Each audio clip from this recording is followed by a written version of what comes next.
Professor Sindhe, your background is very good.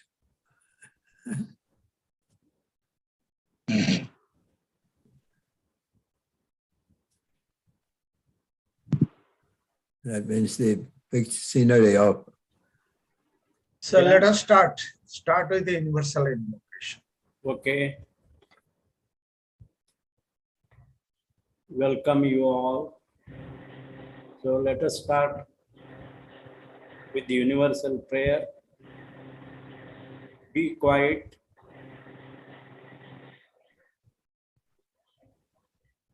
O hidden life, vibrant in every atom. O hidden light, vibrant in every atom. O hidden light, shining in every creature. O hidden light, shining in every creature. O hidden love, embracing all in oneness. O hidden love, embracing all in oneness. May each who feels himself as one with thee Each who feels himself as one with thee, know he is also one with every other. know he is also one with every other. Shanti. Shanti. Shanti. Thank you.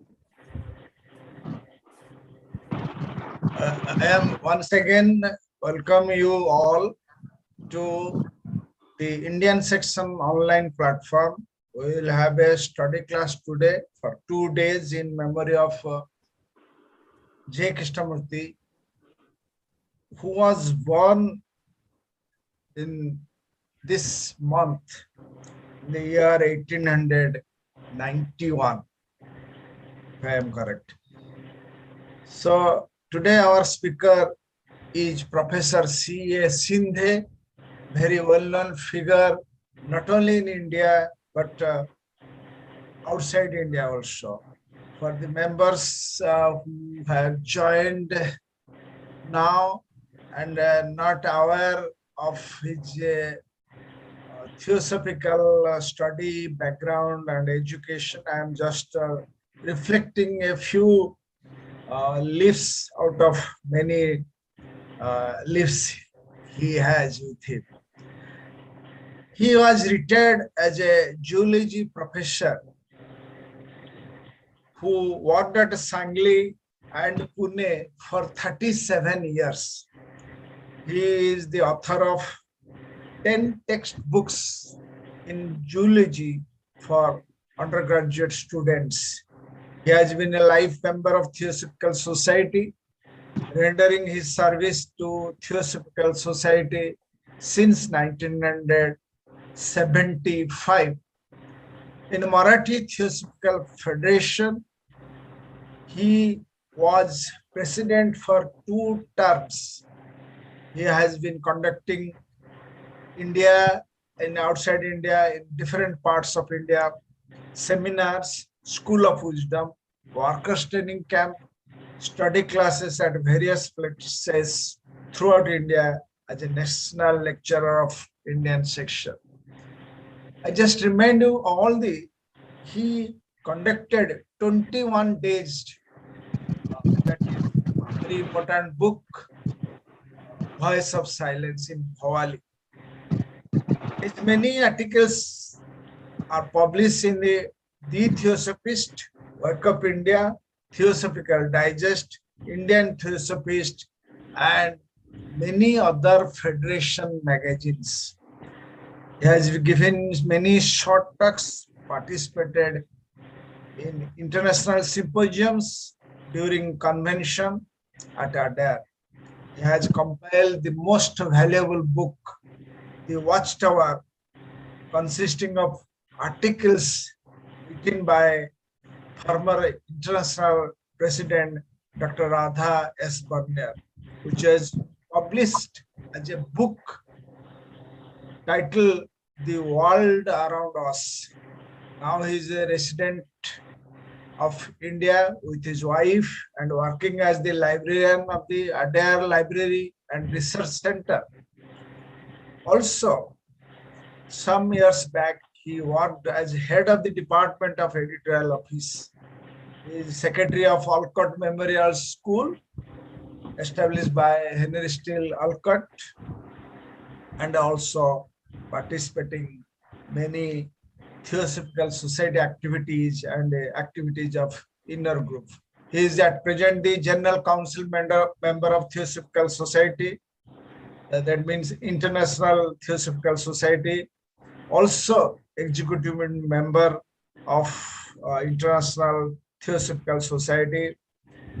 And also he is at present national lecturer, council member, as well as executive committee member. And he also international speaker, visited Sri Lanka and Crotona. With these words, now I request Professor C.A. Sindhe to start today's program. Welcome. Thank you, sir. Pradeep Mahapatra, for giving my introduction with kind words.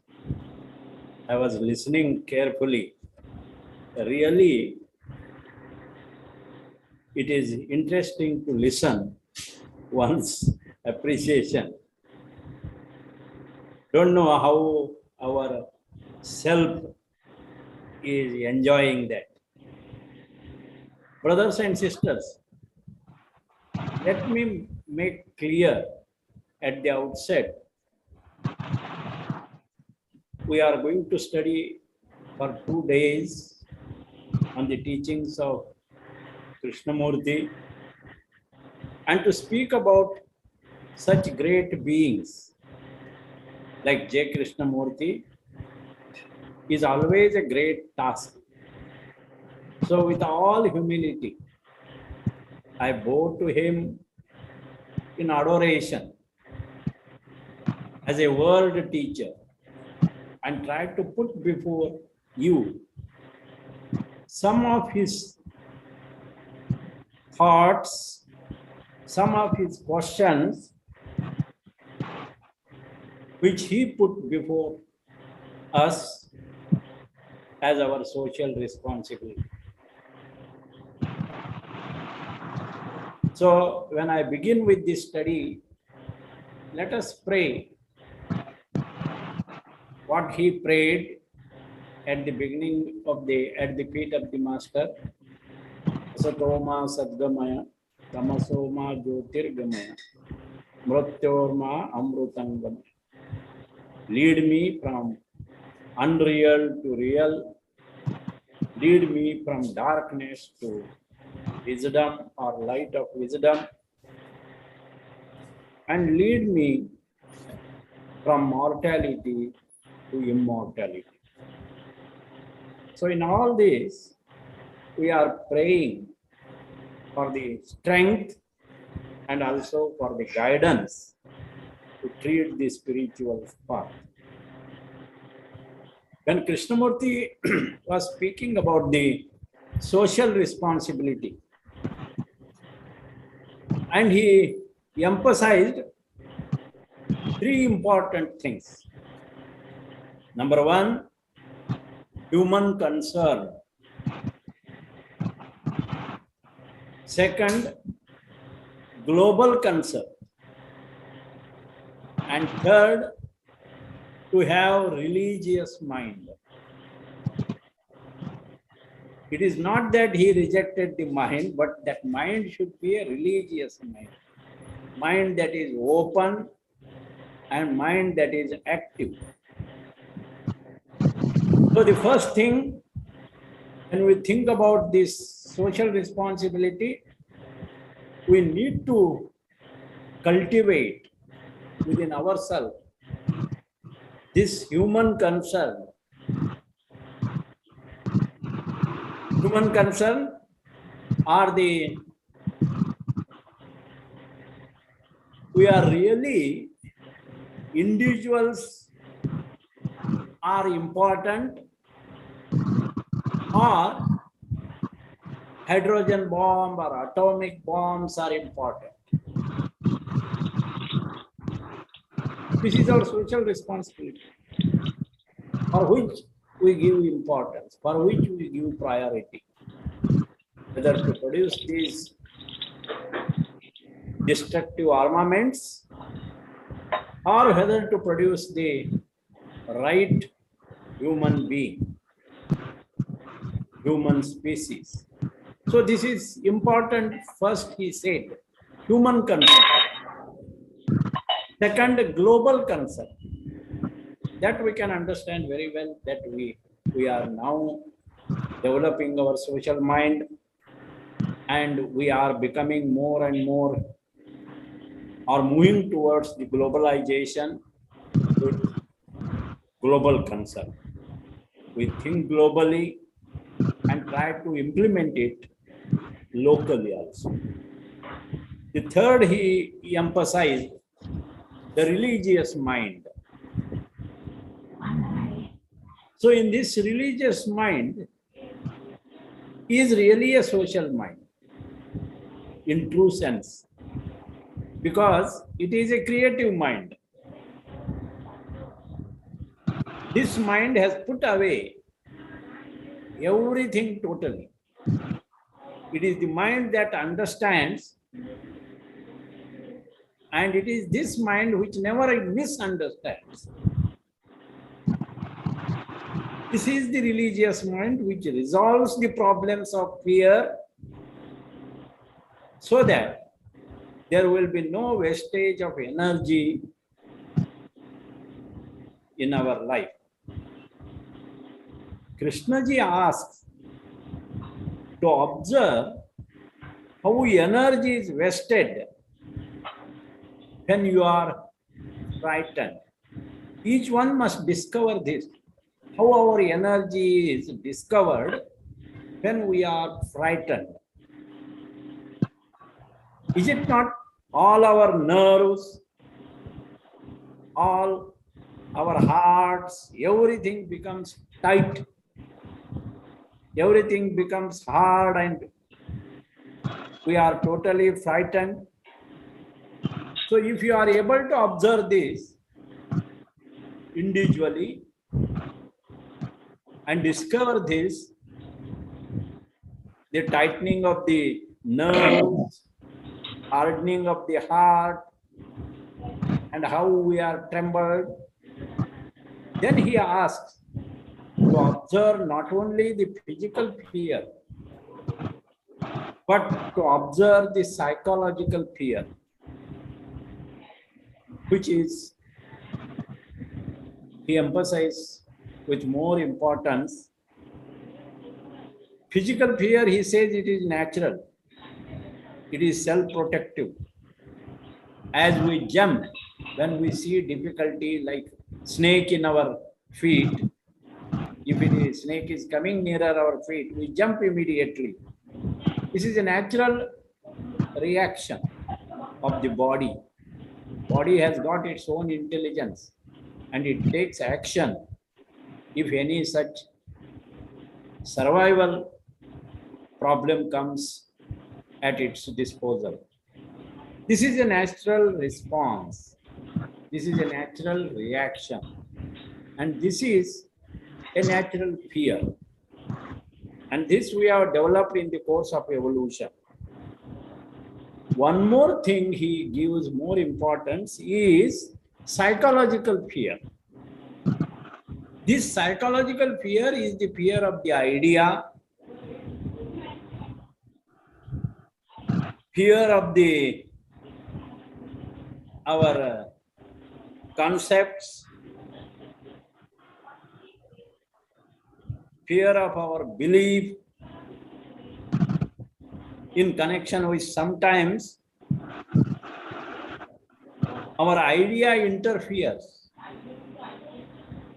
Idea being the opinion or idea, the formula we have, belief we have. Even he says our idea of schedule, follow the schedule, and that schedule itself becomes the stumbling block. To observe the truth. So as we study in Theosophy, we have reached fifth race, and fifth race human culture is social culture. Social mind is developed, it is developing, and it goes on developing towards global concern. No doubt, we are thinking globally and trying to implement them locally. This humanization, this globalization, this universalization, whatever terms we use, to some extent, we definitely mean them. We are not using just terms, but we mean them. As humanity, we have progressed in this humanization, globalization, and universalization. But J. Krishnamurti asks, can the human being completely change? And can he come to that stage of intelligence, and not an artificial intelligence, but can he change completely and come to that stage of intelligence where he sees? And the further statement we know well, if you see clearly, there is no question of choice. That is what he becomes aware, attentive, alert. This is what he termed as the choiceless awareness. And such intelligence, when he asks, can the human being completely change and come to this stage of intelligence, then this intelligence brings order and peace in the world. This is what Krishnamurti always spoke about, and we must understand all this because he always tried to make humanity free from its conditioning, from its fears, as I said, physical fear, psychological fear, from its conflicts, from its confusions, from its ideas, concepts, etc. And even from its experiences. What are experiences after all? And he says, all experiences are always the past experiences operating on the present. And in the present, they get modified. And whatever modified experiences are there, they continue in the future. So the past operating present gets modified in the present and it becomes the future. So past, present, and future, in this we have caught, our experiences have caught. So don't define your tough times. We are always worrying about our past times. So he asked, don't define your tough times. And just observe, because those tough times, they refine you, they purify you, they make humble to you, they make simple and silent to you. So don't refine, don't waste your time in worrying of the past and anxiety of the future. Try to live in the eternal now. This is what he said. This is our human consciousness. This is our vast structure of centuries. And he also says, he is not denying completely whatever we have achieved in this fifth root race. It is not useless. It has its usefulness. but it has its usefulness only in our mechanical living, not in creative living. For creative living, there has to be radical change or expansion in our consciousness. It has to be free from all its contents so that you will develop sensitive receptiveness. Then that emptiness, there is possibility of discovery. There is possibility of actually seeing what is false and what is illusory. Therefore, we pray, lead me from unreal to real, from false to truth. This is what he told in public talk in Paris in September 1961.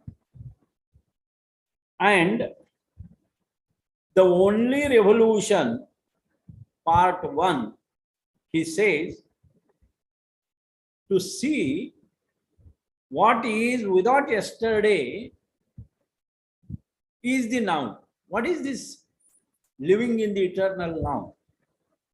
And he says, to see what is without yesterday is the now. And what is now? Now is the silence of yesterday. So again, he emphasizes our habit is to think about our past, not to forget the past, leave aside the question of forgiving, but we are not ready to forget, then we are not living in the present. So what he says, to see what is without yesterday, to see what is without yesterday is the now. To see what is without yesterday is now. So this is living in the eternal now.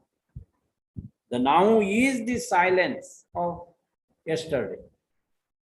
The only revolution. That is the title of the book, the only revolution, part 1. So you can project now one first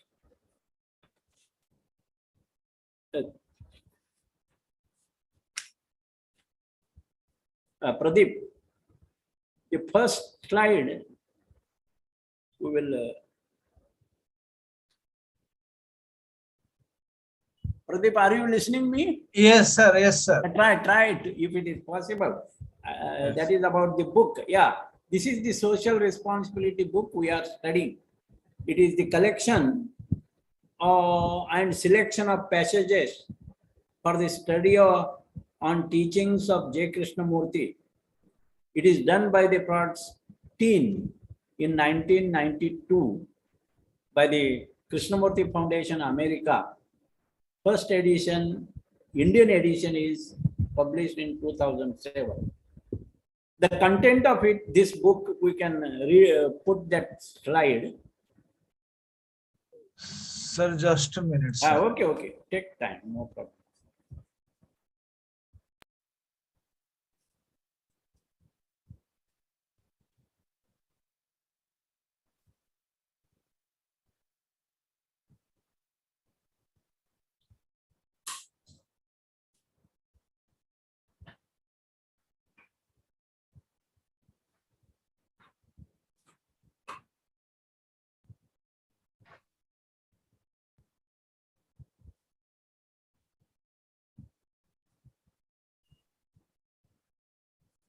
He asks certain questions in this book,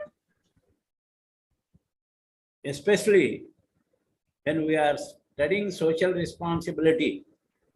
He asks, what can I do? Can I discover answer for myself? Is there something beyond thought? Sir, is it visible now, sir? This is visible, quite visible. Oh, This book oh. is the next slide you can take. Okay, sir. Yeah, it is quite visible. If you zoom little bit more good, otherwise it is visible. It's okay. Okay, sir. So this is the book which I said. Next slide. You contents next. Yeah. So here the contents in this he asks. I have given these questions. What can I do? Then in this, what can I do? We have sub questions. Can I discover answer for myself? Yes, it is now quite visible. We can readable also. Can I discover answer for myself?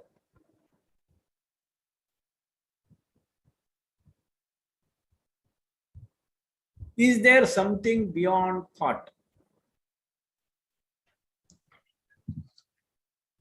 What is man's relationship to reality? And what is man's relationship to man? And then you think, what is man's relationship to society?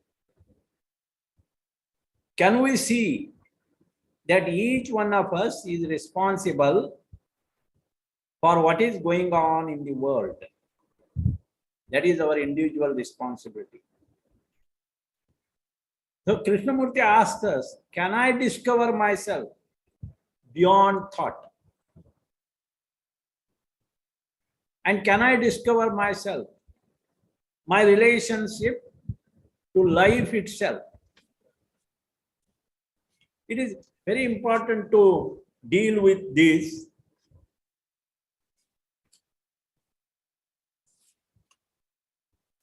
I am really think of Krishnamurti. He is not only a teacher, but a scientist, but a poetic, even his poetic expression of life.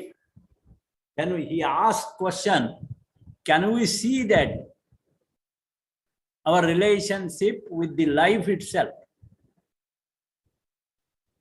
And I would like to put before you his poetic expression, what life is not what life is, but what life is not.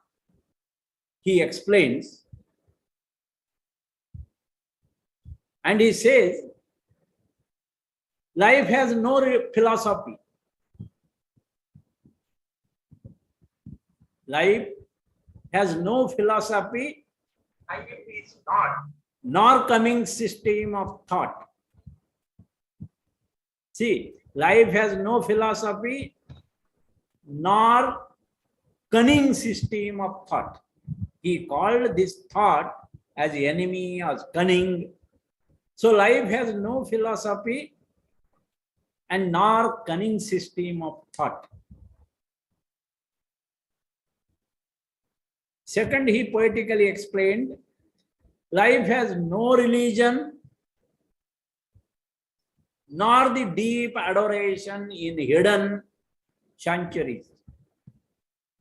Life has no religion, nor the deep adoration in hidden sanctuaries. Life has no God, nor the burden of fearsome mystery. See, these all are very important words. Life has no God, nor the burden of fearsome mystery. So we are frightened. Out of our fear, we have invented the God. That is what he wants to convey. Life has no God, nor the burden of fearsome mystery. Life has no abode. Life has no abode, nor the aching sorrow of ultimate decay. We are frightened that we are getting day by day older, and one day we will die. So he says, this decaying process, and he says, life has no abode, nor the aching sorrow of ultimate decay.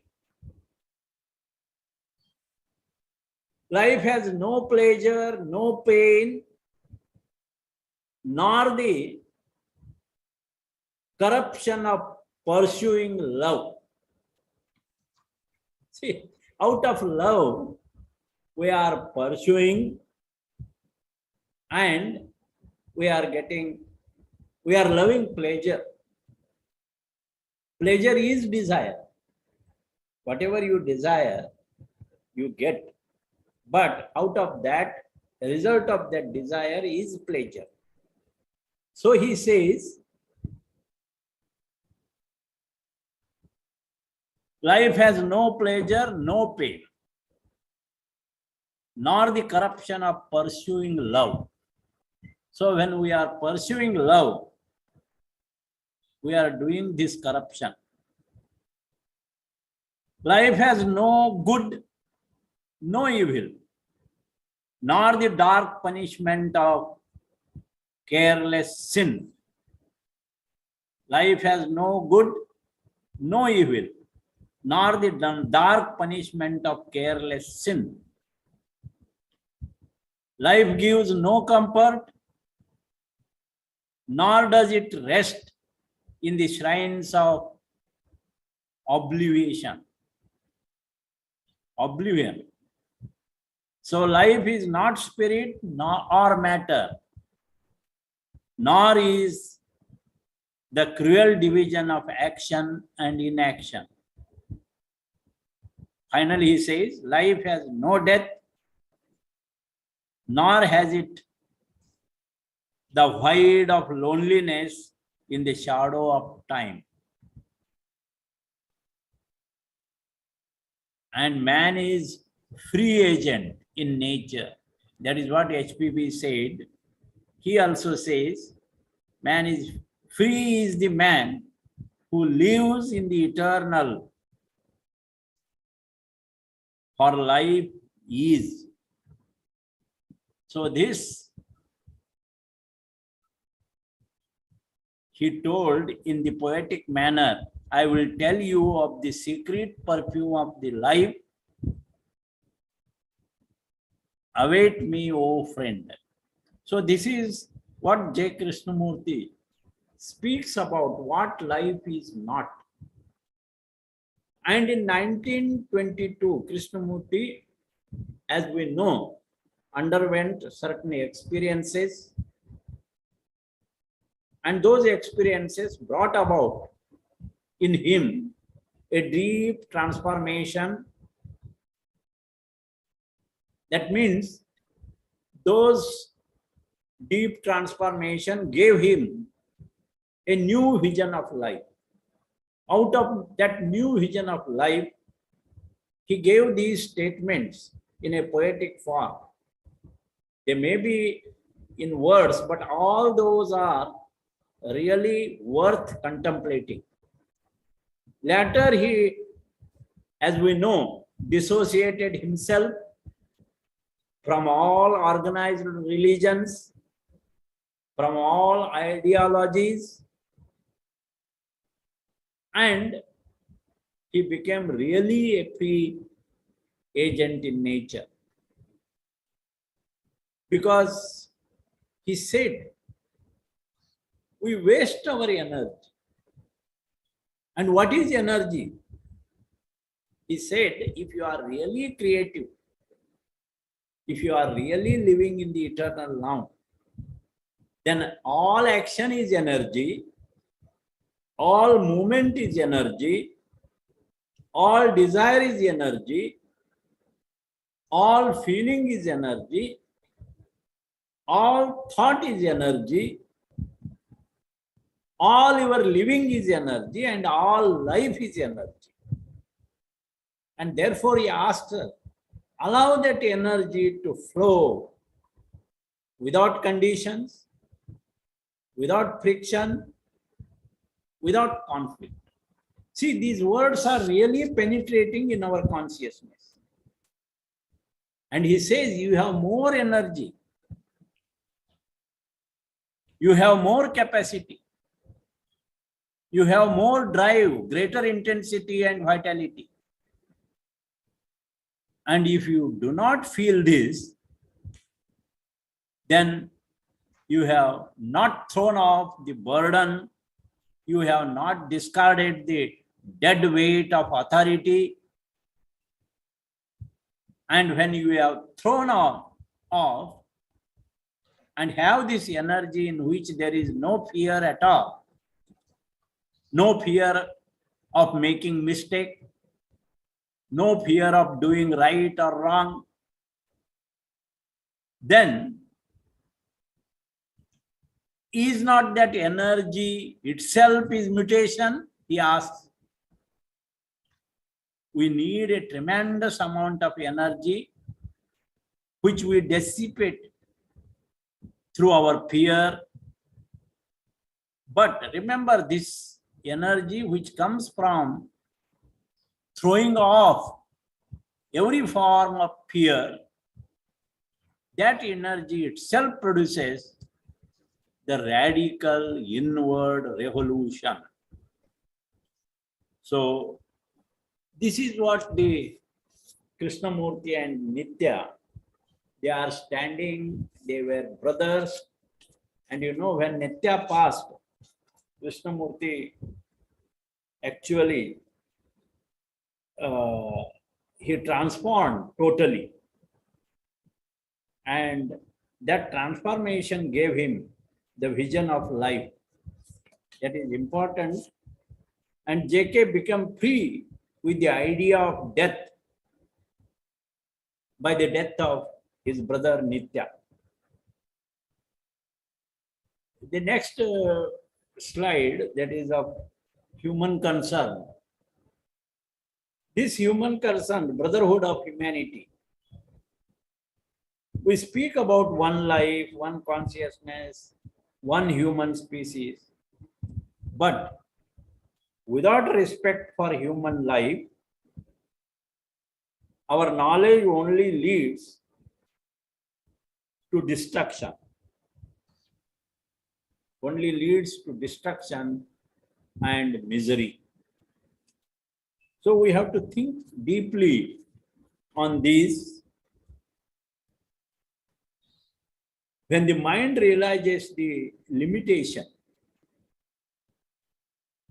the narrowness, the fitness of thought or fineness of thought, then only it can ask the question, what is truth? That is what he gave public talk on 13 July 1975. So what can I do is the question with this energy. Why is it that the human being always brings friction into this energy, what we discussed? Why does he create friction? In this movement, which he calls life. Life is movement. Why does he create friction? That is what, let it flow like a river. The key to freedom lies within ourselves, but we refuse to use it. We are always asking someone else to open the door and let the light come in. That is what Krishnamurti once in Australia stated. I am quoting this. And in Bombay talk 13th March 1955, Jiddu Krishnamurti said, I feel that happiness lies in our own hands. And key to the happiness is self-knowledge. Not self-knowledge explained by others like Jung or Shankaracharya or somebody else with different authority, but the self-knowledge of your own discovery. Discovery in your own relationship from day-to-day life. This is what he spoke about, self-discovery, which is the key to happiness. And then the question was asked to him, and very good question.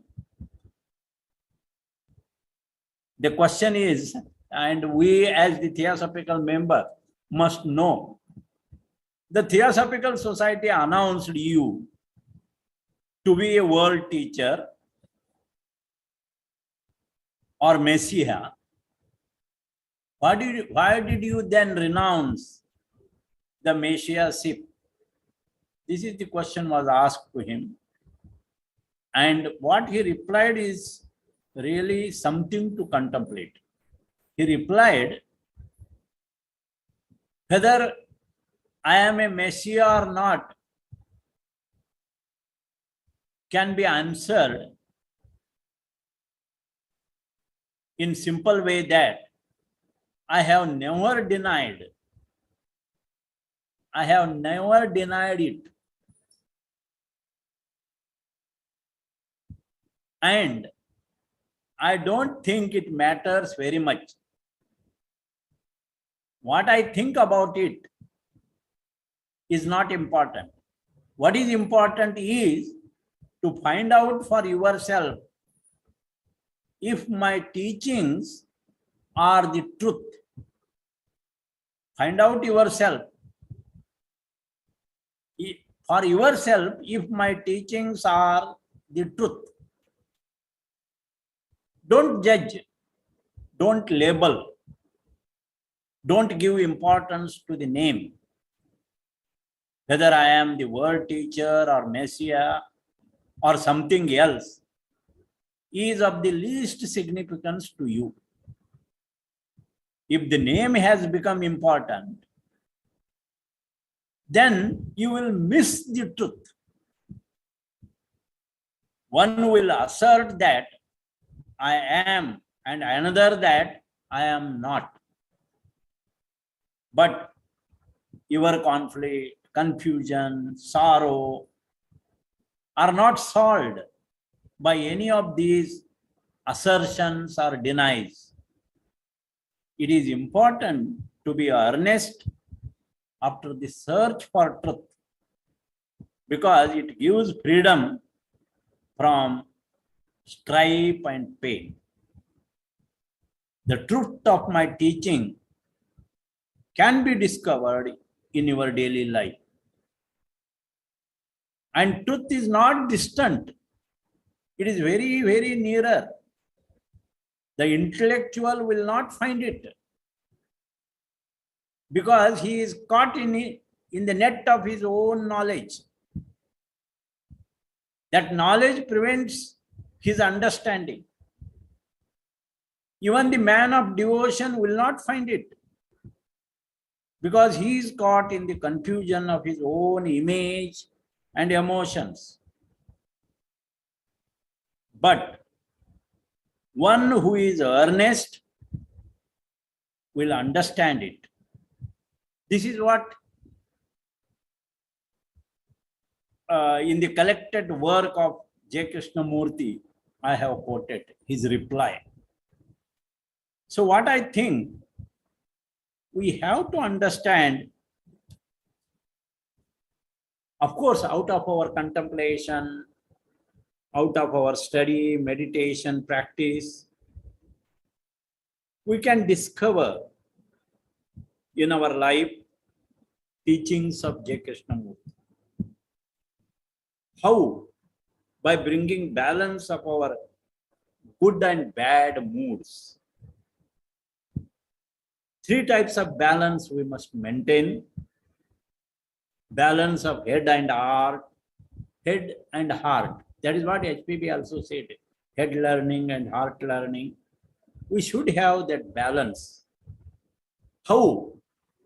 How that balance can be achieved? It is only having a living faith. Living faith in the philosophy of perfection. There are perfected beings. There are superhuman beings. Human being is imperfect, but masters are perfect. Then our head and heart are having a real faith in perfected beings. Perhaps we can achieve that balance between head and heart. Second balance we should have between mind and emotion. How? Only by filling our mind and controlling our emotions. Filling our mind with the teachings, with the great teachings.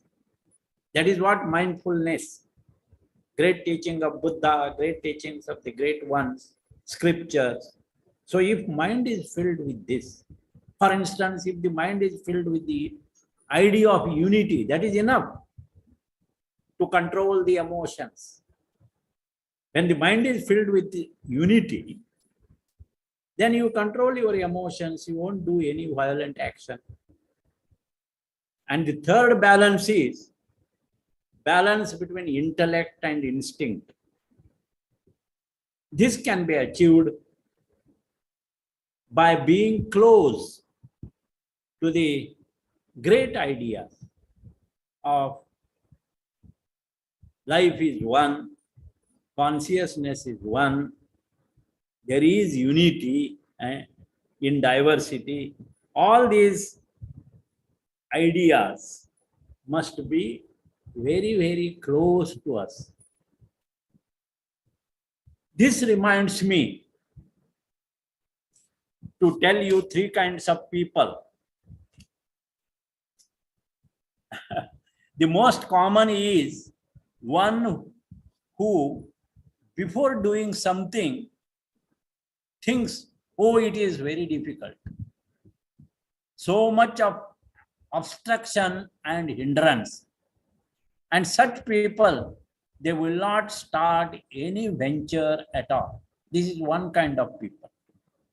Second category of people, they will start, but when they are beset with difficulties, they will withdraw. They become sidetracked. They turn from the path. Then the third category is very rare.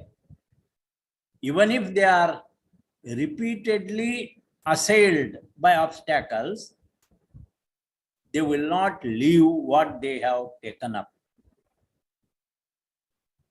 Then the question is, we must ask to ourselves, to which category do we want to belong?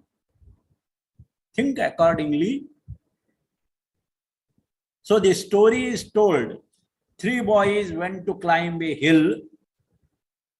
Seeing the tall hill, one did not attempt to climb at all.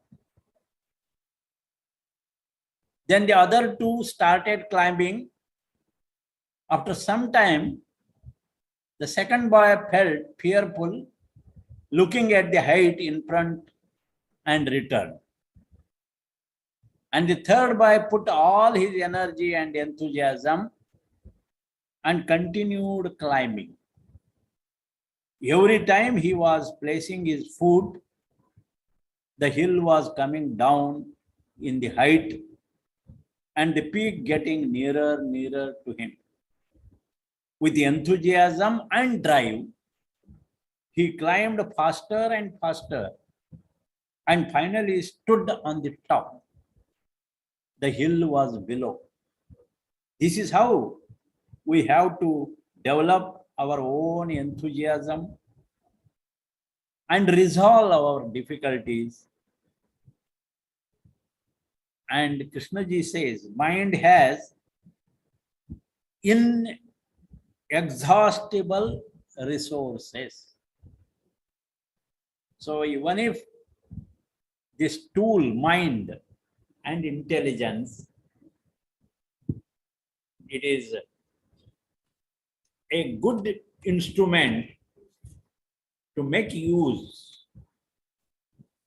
And I think what exactly is this self-realization for which we are studying Krishnamurti's teaching? The question is of the self-realization. Question is of direct perception of oneself by oneself. So the subject to be realized, what that subject is to be realized? It is not soul or Atma or God or whatever it is. What is that subject to be realized? It is consciousness. The subject to be realized is consciousness. The subject to be realized is consciousness, and the means to realize is also the consciousness. But the means to realize, it also is consciousness itself in the form of mind and intelligence. So once we understand this relationship of mind and intelligence and consciousness, then the seeker's attention gets refined to cognize the knowable. Then there will be a shift from the knowing process and again move to the knower, and finally lodge in the very source of all, the magnificent and inscrutably resourceful sentience. So this is what our self-realization to be achieved. And I think, Pradeep, if anybody wants to ask question, we can ask, and then we can, it is time now, I think, no? Still 10 minutes are there. Sir, I have one question. Tell me, sir. Good. Sir, eternal now, Hmm. that is concerned to the present tense, Yes. where there is no yesterday and there is no future day. Yeah. So that is life has nothing to do with all these things concerned with yesterday and future day. So where is the existence of life?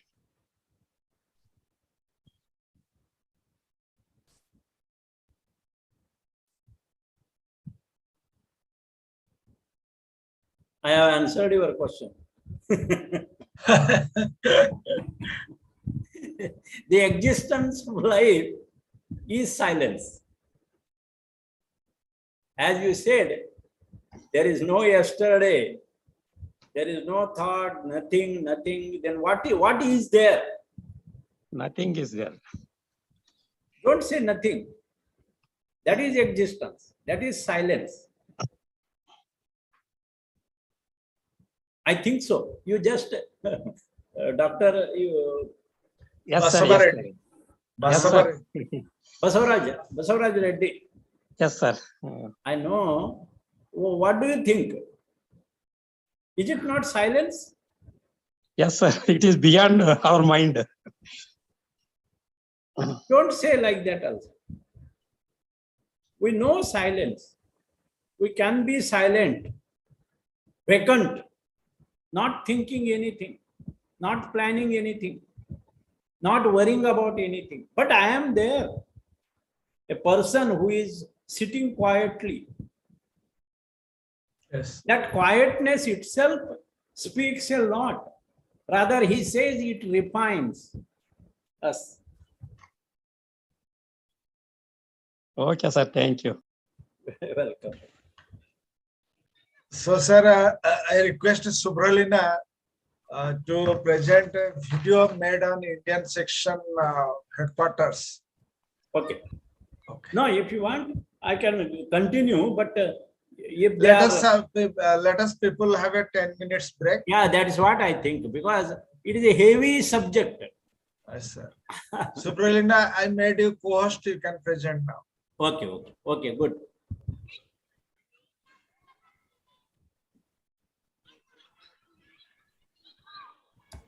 The land of Varanasi has been the ultimate pilgrimage spot for Hindus for ages. Hindus believe that one who is graced to die on the land of Varanasi would attain salvation and freedom from the cycle of birth and rebirth. Abode of Lord Shiva and Parvati, the origins of Varanasi are yet unknown. Visitors from many parts of the country visit this holy place throughout the year. There are many age-old monuments, temples, shrines in and around the city, attracting people to rejuvenate by a trip that connects to their soul. The river Ganga brings the morning vibes of the most beautiful sight of the sun rising and setting at the horizon. The morning Ganga Aarti before sunrise is organized by Subha A. Banaras. It is truly mesmerizing to see the Aarti being done even as the sun rises slowly and lazily from the east. The Aarti is followed by a musical rendition by the artist of the day. Amidst the rush and chaos of the city being visited by people from all corners of the country, there stands a serene and calm old estate of the Theosophical Society, welcoming all members, visitors, and well-wishers to embrace with peace and harmony with its natural ambience.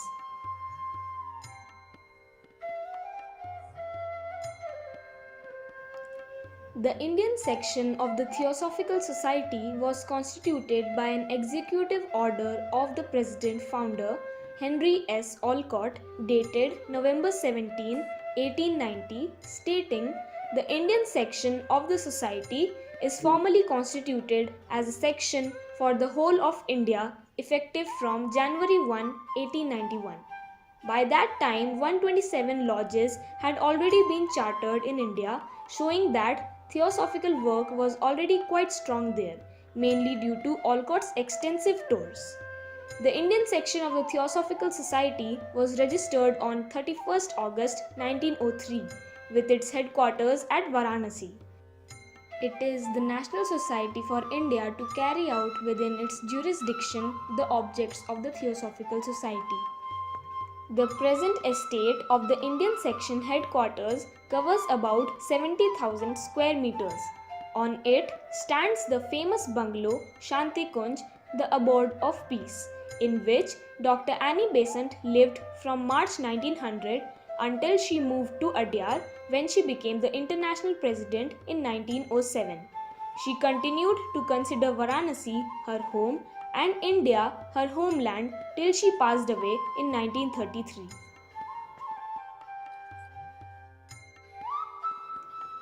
The lush green campus of the Indian section is well maintained and kept vibrant by sincere workers. There are many air purifying plants and fragrant flowers which keep the ambience of this campus fresh and welcoming. This is also a home to many birds and insects who add vibrations to the calmness of the campus. Delegates gather in the lawn for a friendly chit-chat during any convention and meeting of the Indian section. The Bhojan Shala in the campus has a well-maintained kitchen and the workers are very diligent in serving healthy vegetarian food for all delegates during the conventions and meetings. There is a proper timeliness scheduled for breakfast, lunch and dinner with tea time. The members and delegates are relaxed and they feel at home while visiting the campus. There is a serene temple of Shiva known as Shanteshwar Temple. The white Shiva Shakti as seen in this image was donated by Dr. I.K. Taimuni.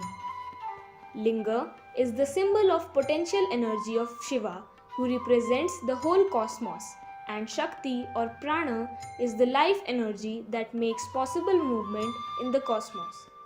Shakti and Shiva symbolize energy and consciousness. Shiva is Shava or corpse without Shakti. Vedanta views her as the essence of the stream of consciousness. The potential remains formless and hence Nirakar.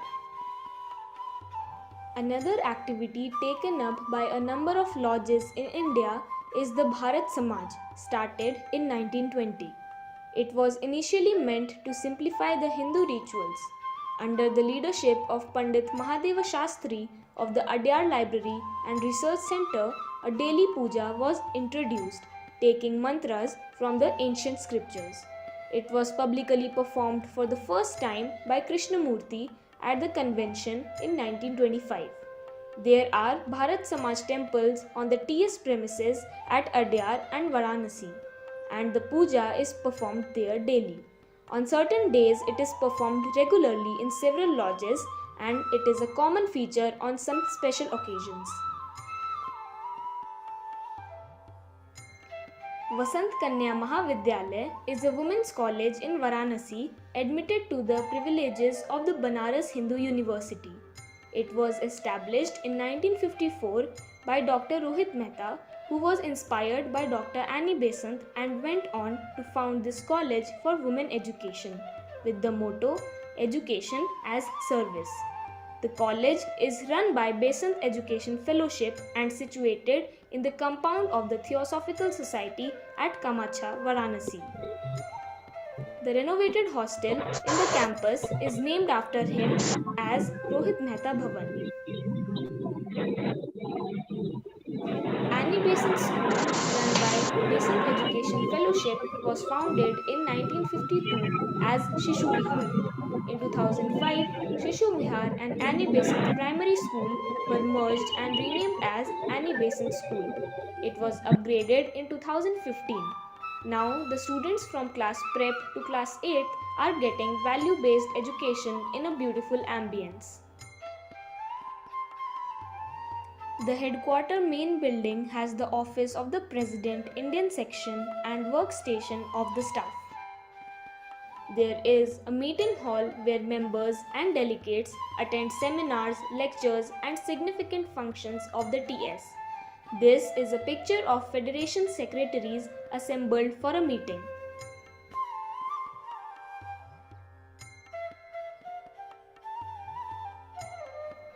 Members and delegates stay at Suryashram during their visit for conventions and meetings. The infrastructure is well maintained by the administration of Indian section for ensuring that the basic hygiene and ambience is maintained during their stay in the campus.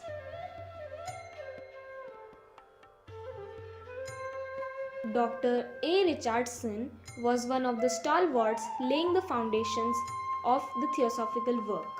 He was a very sympathetic soul and a devout worker in the cause of theosophy in general and education in particular. He was brought by Mrs. Annie Besant, specially as the principal of the Central Hindu College, founded and opened by her on July 7, 1898. The Richardson House inside the Indian section headquarters reminds all who visit the campus of the selfless and learned workers at the caliber of Dr. Richardson and many more.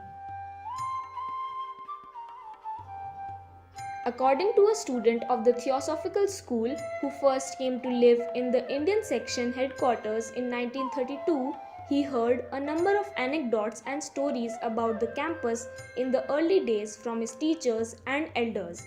It is said that one of the inner founders visited Varanasi and stayed for a while at the old Shiva temple in the campus.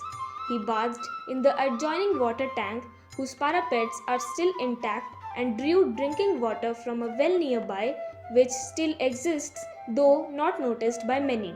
He tied his horse to a tree which has not been identified.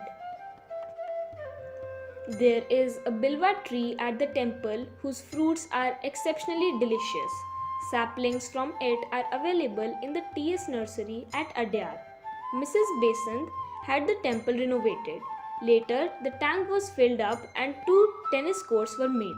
In late 30s, it was given shape of an amphitheater.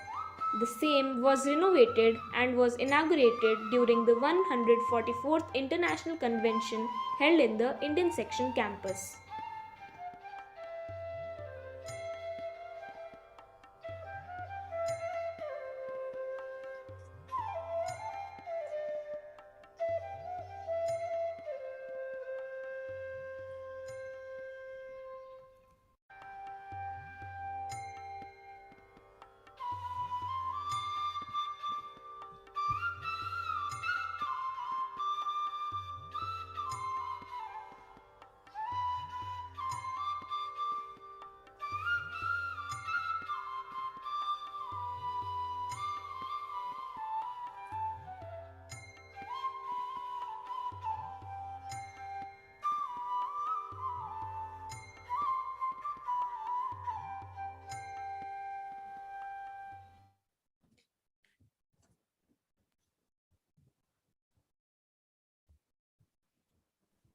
Thank you, Subralina, for your nice presentation.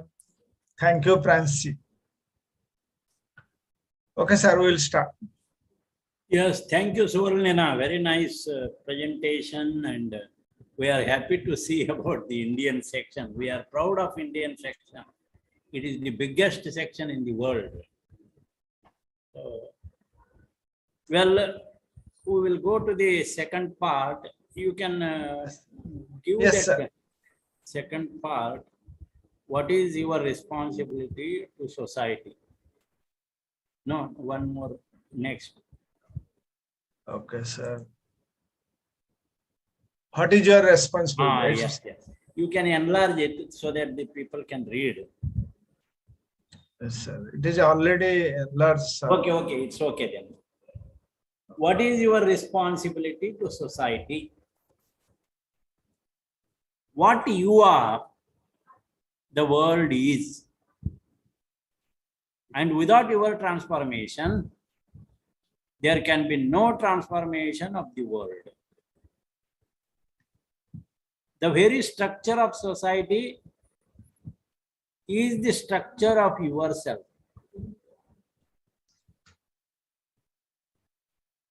And I will read now up and down. There can be fundamental revolution only when we understand our relationship to the collective.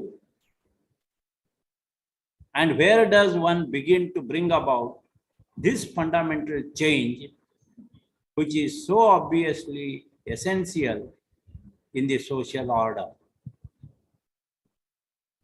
And otherwise, he says, these are some of the questions. What is your responsibility in this society? And if we think on these questions deeply, that would be the, I can say, success of our study class. Because when we are thinking about teaching of Krishnamurti deeply, he makes us responsible socially, not only individually, but socially we have to be responsible. Otherwise, he says, unless there is change, how can we be non-violent? How can we be without our hate, jealousy, competition? So this is our social responsibility on which we must concentrate. Then he asked, the question is, how can a brain as well as the mind, that is the total human being, physiologically, neurologically, completely change? So he asked, how can we change physiologically, neurologically, total change? How can the human being completely change? This is the question. And this is a necessary change. Such a change is necessary. One must see that. That is what he says. I am taking pause because he was insisting. One must see that such necessary change is required. And unless there is a change, there will be war. War against one nation against another, one nationality against another, your country against another country, the linguistic differences, the economic differences, the social differences, the moral differences, and the battle will continue. Everlasting battle. Not only the outer battle, but outward and inward battles. They will continue. So there must be change. That is what he insists. Now, how is one to bring it about? This is all responsibility. This is our responsibility to society, I think. It is not that man has not tried. It is not that only J. Krishnamurti is the first person who is to bring about at our disposal. It is not that man has not tried. Man has tried so many ways, both individually as well as collectively. But individually, he has tried as Parsi, as Buddhist, as Muslim. And collectively, he has tried as the social concerned. But what he says, he won't deny this. But both individually as well as the collectively, they have tried with the conditioned consciousness. And then he says, man has examined, analyzed his consciousness. Man has tried so many ways, gone away to the monasteries, renounced the world and taken sannyasa, gone into the woods and meditated. Man fasted and became a celebrate. He has done everything that he could possibly imagine. He has mesmerized himself. That is what he says. He has mesmerized himself. He has forced himself, has examined, analyzed his consciousness, no doubt. The consciousness and the unconsciousness he has analyzed. He has done everything to bring about a radical revolution. And he has been ruthless, therefore, in himself. Not only as an individual, but as a human being. He distinguishes. These two are different entities entirely. Individual and the human being. He says the individual is a social entity. As I said, as Parsi, as Buddhist, as a Muslim, and so on. And individual is conditioned by the environment. But the human being is beyond this individual social entity. He is concerned with the total man. not about his country, not the linguistic differences, his little wars or quarrels, his petty little gods and so on. He is concerned with the whole state of man. His conflict, his despair. When you see the whole, then you understand that right understanding is awareness. He comes to this point.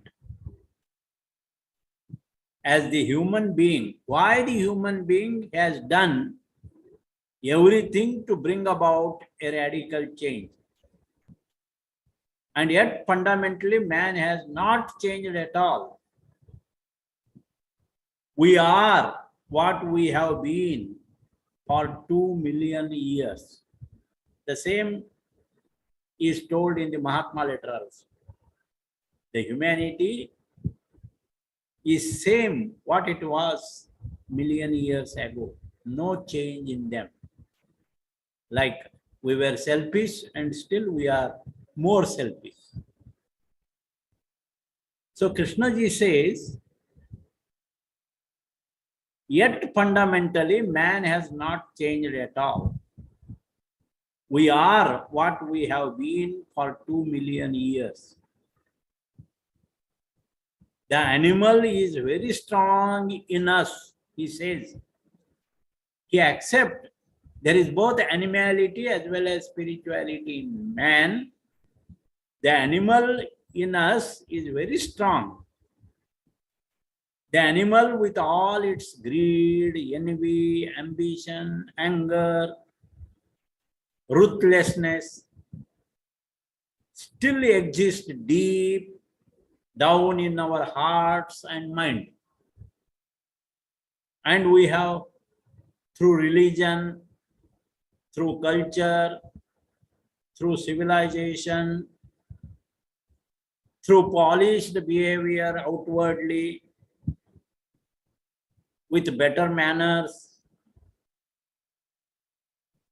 perhaps some of us have better manners.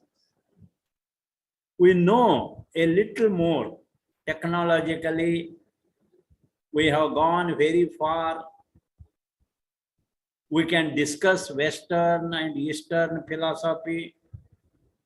We can discuss literature. We can travel all over the world, but inwardly, what is the position? Inwardly, deep down, the roots are very firmly embedded. That animal nature, roots of greed, envy, ambition, anger, ruthlessness, they are very firmly embedded. So seeing all this, how is one, you as a human being and I as a human being, he says, how are we to change? This is the question. You as human being and I as a human being, how are we to change? Then he replies, certainly not through tears, certainly not through intellection, certainly not through following an ideology or utopia, certainly not through external tyranny, certainly not through self-imposed tyranny,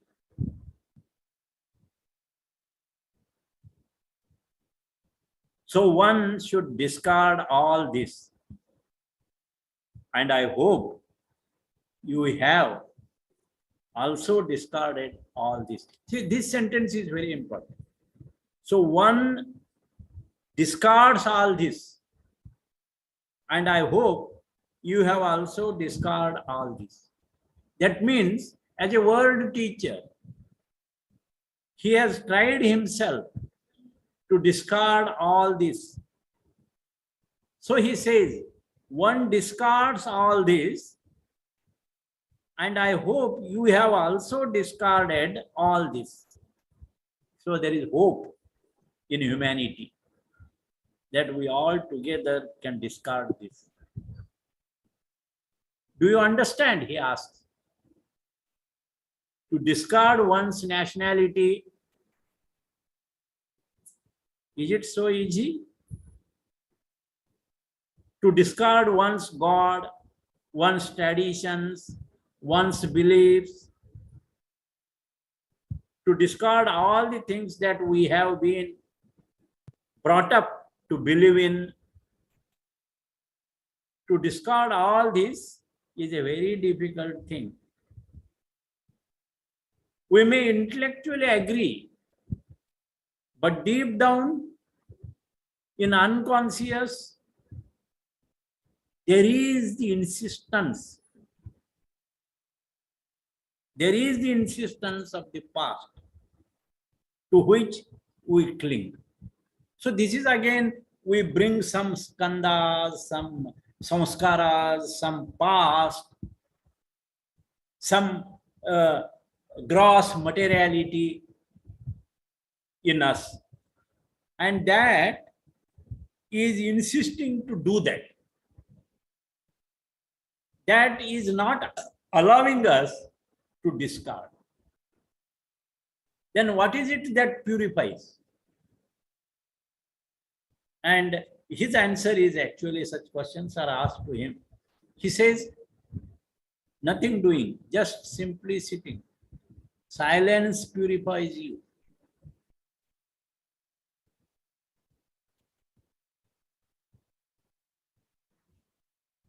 Is it not a matter of saving your own particular little soul?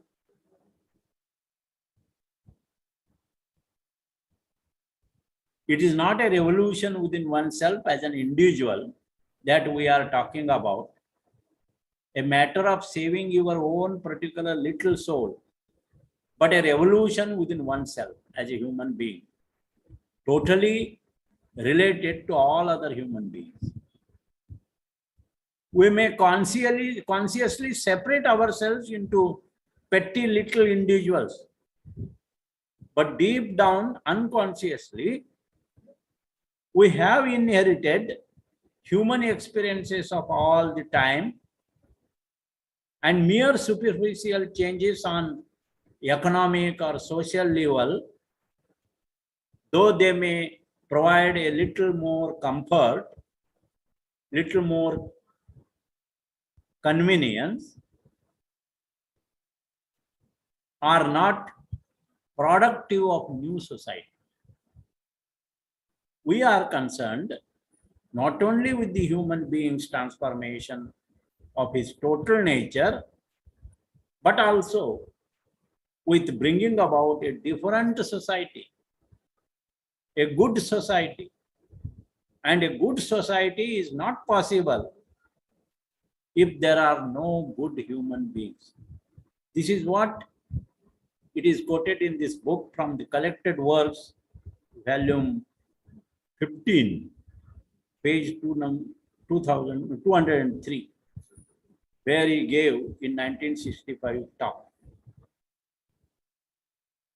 A question was asked to him then,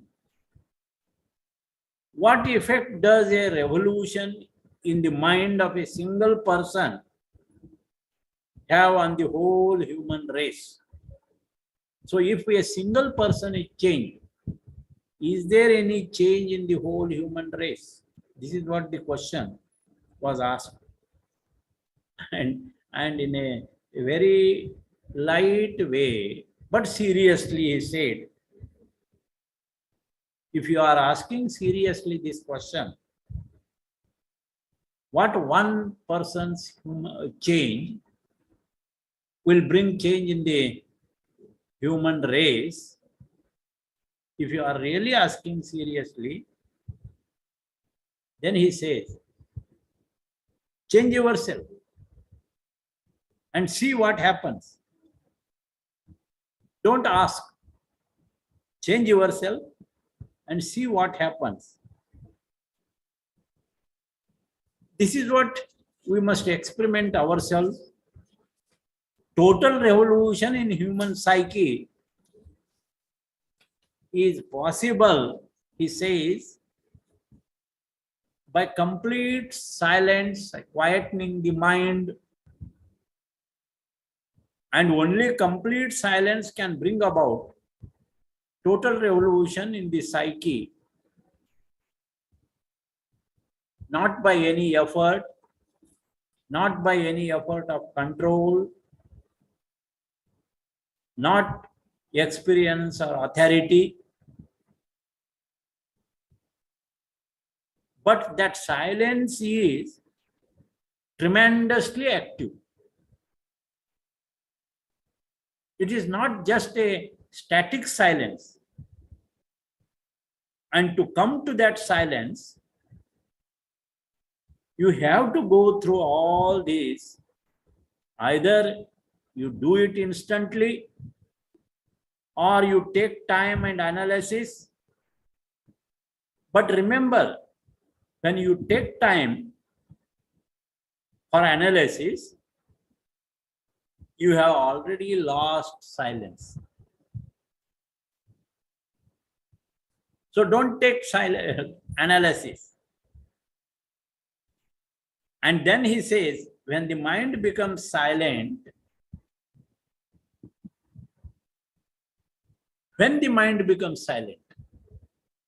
he says, the mind becomes silent when you have understood fear, when you have understood authority, and when you put away of all demands for experience. This state is really the highest form of your maturity. Then the mind becomes completely silent. It is only in that silence the mind is very active, and you will see, if you have gone that far, that there is a total revolution in the psyche. Only such a mind can create a new society. There must be a new society, a new community of people who, though living in the world, are not of the world. This talk he gave in New York in 1966. That means there is possibility of complete revolution in our psychology. His teaching, it doesn't mean that he has not given answer. He has exposed us what is the nature of us and how we can bring a new society.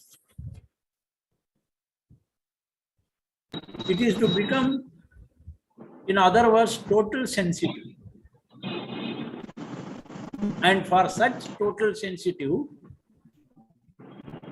and to be aware of totally, what is needed according to J. Krishnamurti is that he says we have to be aware without any choice. We have to be aware. We have to be aware without any choice.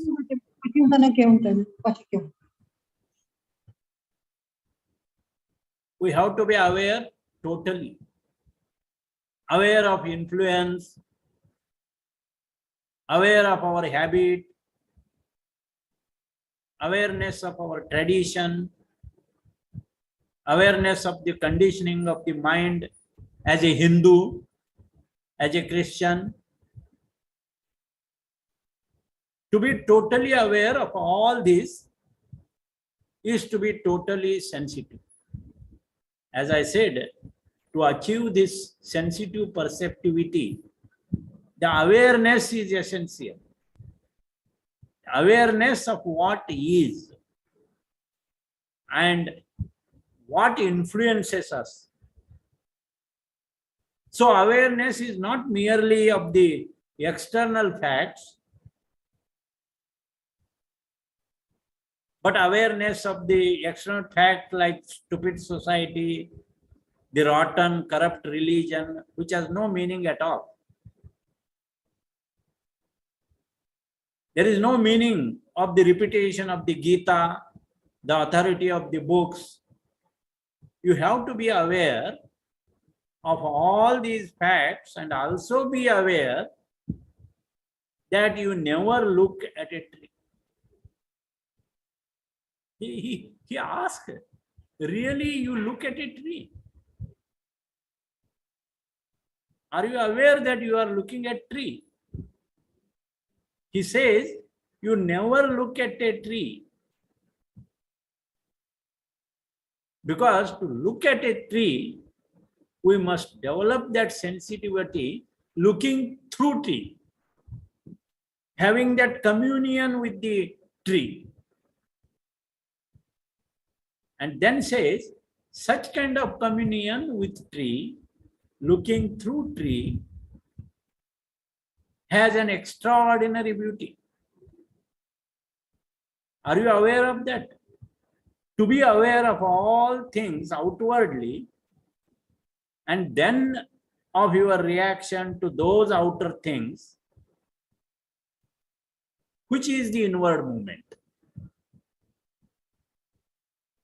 Which is the inward movement of the outer? So first of all, you must become aware of the outer things. And if you are really aware of the outer things, looking at the outer things like tree, having a right communion, then he says, inner movement of the outer begins, which is not something separate. Do you experience this? Do you experience these reactions? Are you aware of this totally? This is what he asked in his talk in Madras 1961. I am giving this for the study class because these are very important for all of us. If we are really serious, then you put a slide. Please silence, mute your microphone. Except speaker, all are mute their microphone. Use Please. project the other two slides. Yes, sir. To look clearly is to look without any image, sir. Yeah. So this is his quotation. Usually I send messages through the daily messages in the morning also. These are meant for contemplation. To look clearly is to look without any image, without any symbol, without any word. Do it and you will see what great beauty there is. That is what I gave the example of the tree. We can look through the tree. We can remain silent with the tree and see what great beauty is there in communion. You become one with that tree and you get the energy. In the next slide of Radha Barnier and J. Krishnamurti, look, he touches the hand of Radha Barnier, and with this closeness, he says, we are taking a journey together into the whole psychological structure of man.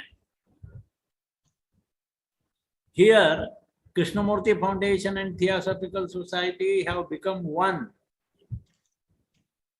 And if we apply this, we are taking journey together into the whole psychological structure of man. Because in the understanding of that structure and the meaning of it, we can then perhaps bring about a change in society. And society, God knows, needs a total change a total revolution. So this is what I have shown here, brain also, and radiations from his eyes, seeing clearly. So these are the images which are the self-explanatory. We have to contemplate on this. Next slide. Krishnamurti and This is Dr. Anibagent and Krishnamurti. They were like mother and son. Their relationship was like that. He always had a great regards to Anibagent.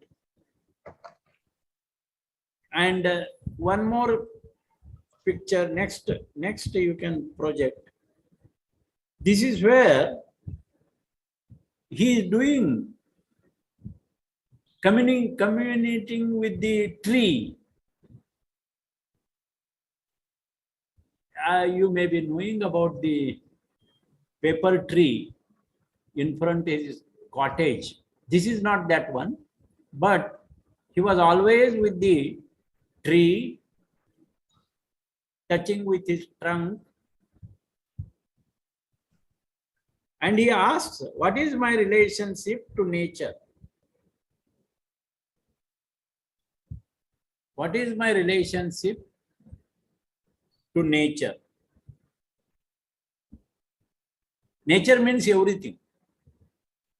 Animal kingdom, human kingdom, and even mineral kingdom. Therefore he asked, would I kill a baby seal? So seals are caught and cut for their fat that is exported. Then he asked, would I kill a baby seal? Would I destroy human beings, calling them enemies? Would I destroy nature as man is doing now? We are destroying the earth, air, the sea, everything, because we don't feel responsible. And therefore, we have air pollution, soil pollution, mental pollution, all kinds of pollutions are there because we are not responsible. That is what he exposed. So with this, the next slide, we can impose, we can ask. the importance of the individual. Importance of the individual. Here, importance of individual is to become silent. Importance of individual is to become service-minded, meditative. That is what our individual responsibility. Theosophy is the religion of responsibility. And here he asked question, can we see that any resolution, economic, social, scientific, only affects the periphery, the outer boundaries of my mind. But inwardly, I am still the same. Is it not a great mistake to say that our problems are to be solved through collective or mass action? If you would bring order out of this chaos, where would you begin? Without a radical transformation of the individual, society becomes a burden, an irresponsible continuity in which the individual is merely an ego. So for all these questions, meditation is essential. Meditation is nurturing the divine seed within. Meditation is food for soul. A question was asked to Krishnamurti, do you then advise meditation? If the meditation is the solution, do you then advise the meditation? He never replies immediately.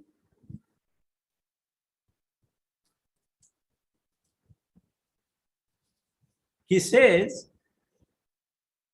meditation, what meditation is? Meditation is a process of awareness in action. Meditation is the process of self-liberation. So it is important to understand the views of Krishnamurti about what meditation. Do you advise meditation? Question was asked and he replied, it all depends on what you call meditation. That is what he replied. There is a great deal involved in this question. Have you ever done any so-called meditation? So-called meditation means three, four types of meditation we do. One, perhaps some of you have in one form or another. Perhaps you have reflected deeply. That is also a kind of meditation we call. Perhaps you have reflected deeply. When we reflect deeply, when there was a pressing human problem, and that naturally demands an answer, and therefore this we considered as a form of meditation. So when we are in problem, our mind gets concentrated, reflects deeply, and we consider a form of meditation. Second type of meditation, we say, through continual dwelling upon a certain idea that helps to eliminate other ideas coming in the mind, and thus we learn dharana or we learn concentration. This is also considered to be a form of meditation. And the next, you want to awaken certain powers, the so-called occult powers, because you hope by having these powers, you will find greater understanding. And these practices, we call it as the meditation.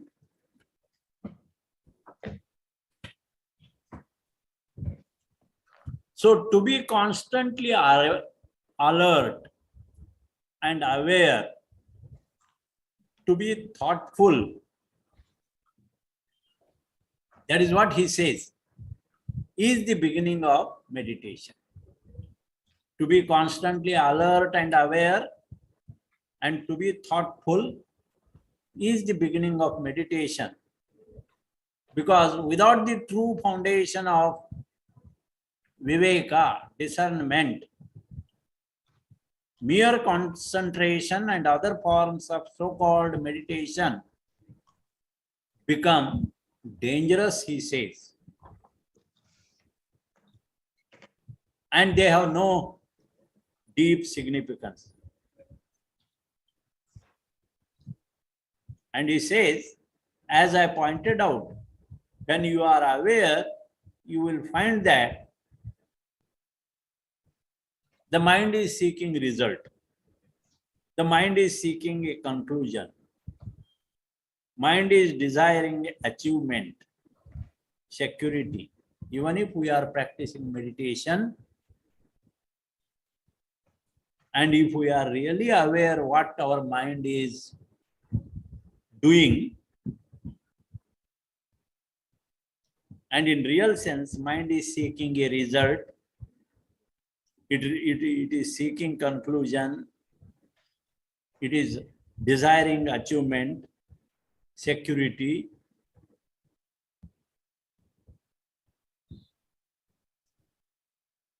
To pursue a predetermined conclusion is no longer meditation, he says.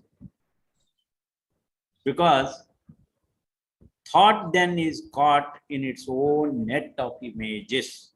So it must be free from all images.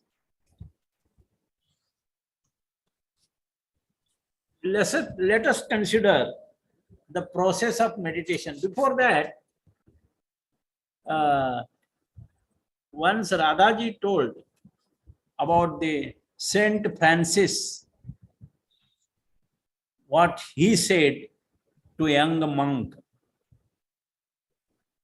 Brother, let us go and preach in the city. So both monk and brother monk, they left the monastery,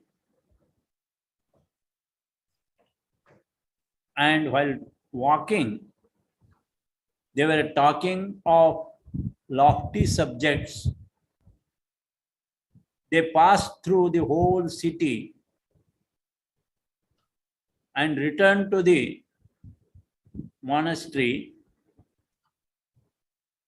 Then the young monk asked in amazement, Father, when shall we preach? Because we just passed, we didn't preach anything. When shall we preach? And Saint Francis replied, Brother, did you not notice that we were preaching all the time? Did you not notice that we were preaching all the time? We walked with dignity. We discussed most lofty subjects. The passers-by looked at us and received peace and comfort from us. Indeed, is it not preaching? Because preaching does not consist of words alone, but also of behavior itself. So this is what once we were discussing with Radha Barnier, that time she told this story. So let us consider the process of meditation. Meditation is very difficult to make steady the wandering mind and trembling thought, because thought moves from one object of sensation to another. Like we know monkey mind and butterfly mind, from one interest to another. But in this process, one becomes aware of the extreme sensitiveness of thought. And thought wanders from one set of ideas to another, either because of interest or merely because it is sluggish and indifferent. So number one, if thought merely controls itself from wandering, it becomes narrow, it becomes limited, and it becomes destructive. So thought control is not advised. Second, thought is interested in wandering, then merely controlling itself is useless, because that will not reveal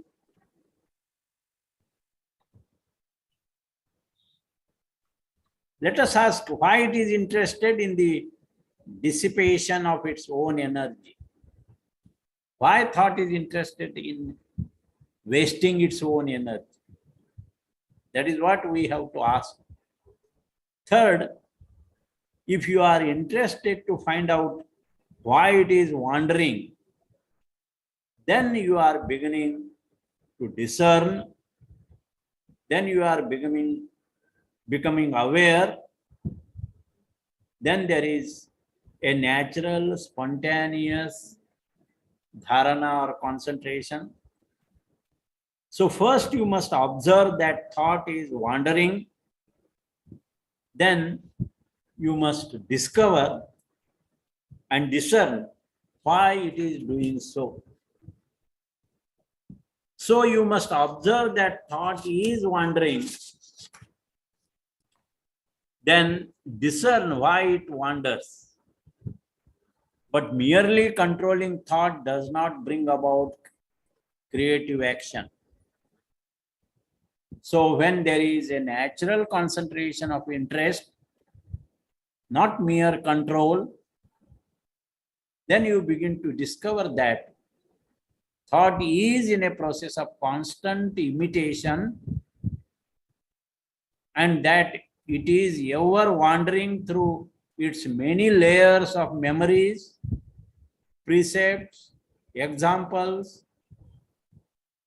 or having had a stimulating sensation or experience during moments of concentration, it recreates it and tries to vivify the past sensation, but thereby it only blocks its own creative process. Or apart from daily life, thought tries to develop various qualities in order to control its daily actions, and living loses its inherent significance. And in such efforts, standard becomes most important. This is not creative meditation. Then what is creative meditation?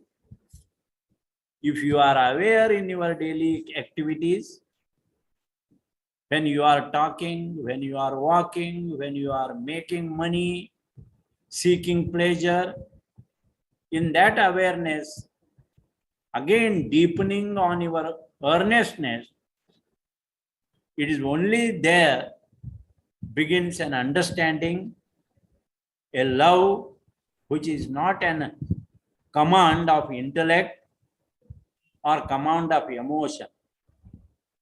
So, he says, meditation is a process of awareness in action. From the reality of life must spring meditation. And then meditation is a process of self-liberation. Meditation is not the approximation of a pattern, the stilling of the mind through will. So it is something more than choice. Choice may achieve certain calmness, but this calmness is of depth, producing languor. This is not meditation, but the understanding of choice, which is a very delicate and strenuous process. That is meditation, in which there is calmness without a trace of languor or contentment. There must be alert and strenuous discernment in meditation. Meditation is a process of completeness, wholeness, not a series of achievements all culminating in reality. This he explained, Krishnamurti explained in Ojai, California on 7th July 1940, talk number 17. So, in short, meditation is a process of awareness in action from the reality of the life. So, I will end my today's talk with a story, The Man and the Moon. That is what Krishnamurti told us. Krishnamurti tells very little stories, but this is what his story told, Man and the Moon, on 25th March 1928. Before that, I think, okay, this is Erade, Man and the Moon. I would like to tell a story. He begins. Once upon a time, there was a man who desired to understand the beauty of the moon. Everybody is attracted to the beauty of the moon. So once upon a time, there was a man who desired to understand the beauty of the moon and also to understand the softness of its rays and the cause of these things. This is what he was intended to understand. So he went forth and gained to fly into the skies. Between him and the moon, on the way between him and the moon, there was a lovely tree, lovely tree, with its delicate branch, tender leaves. Forgetting the moon, he began to examine the delicate branch and the tender leaves, and he was lost in the thought of such delicacy. And when he looked up again, the moon had set. The understanding of life is more essential than the mere superficial knowledge of the machinery of life, though one must be acquainted with this also. And then he says on March 25, 1928, there are actually no paths to truth. Truth is pathless land. There are actually no paths to truth. Truth is pathless. This is his great insightful statement. And he says, what is actually true is not the ideology, but what you are. If you try to study yourself accordingly, then it is like a river dances down to the sea, creating music wherever pebbles are met, wherever barriers exist. So much be each one of you, for when you really desire liberation, barriers exist, they all become a music, pulling you forward to the liberation, to that eternal happiness. So these are the few thoughts I tried to put before you today. Tomorrow we can consider the another, because it is a lot of things to discuss. We can't finish. Just we tried our level best to understand what Krishnamurti wanted to convey to the whole humanity, to make the humanity free from its condition. Thank you for listening and bearing with me for so long time. If you have any queries, you can ask, or we will discuss. I am not able to answer them, but we can together find some solution also.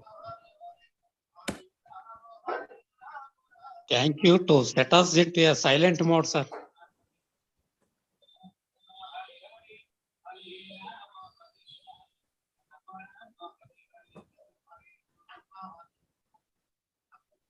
Is there any question or any point to be discussed? If anybody want to add, they can add, no problem. But time is consumed. Okay.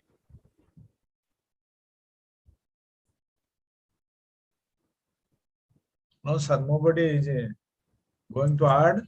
So my request is, if you have any question or anything, you can prepare it, and tomorrow Yes. we can discuss it in the beginning, and then we will start.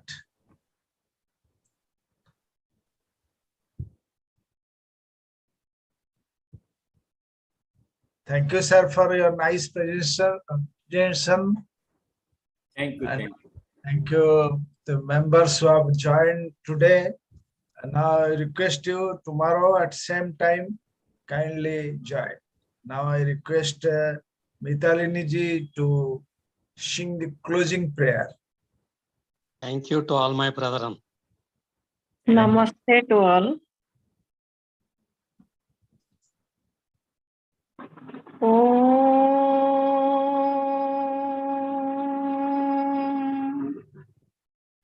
Asato ma sadgamaya tamaso ma jyotirgamaya mrityurmang amrutangamaya sarve bhavantu sukhinah sarve santu niramaya sarve bhadrani pashyantu na kasyit dukha bhag bhavet. Om Shanti Shanti Shanti.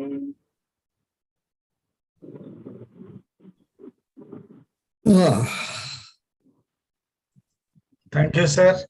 Thank you for nice question. Everybody, bye. So we'll meet again tomorrow at same time at 6 p.m. Thank you. Right, right. Thank you, thank you.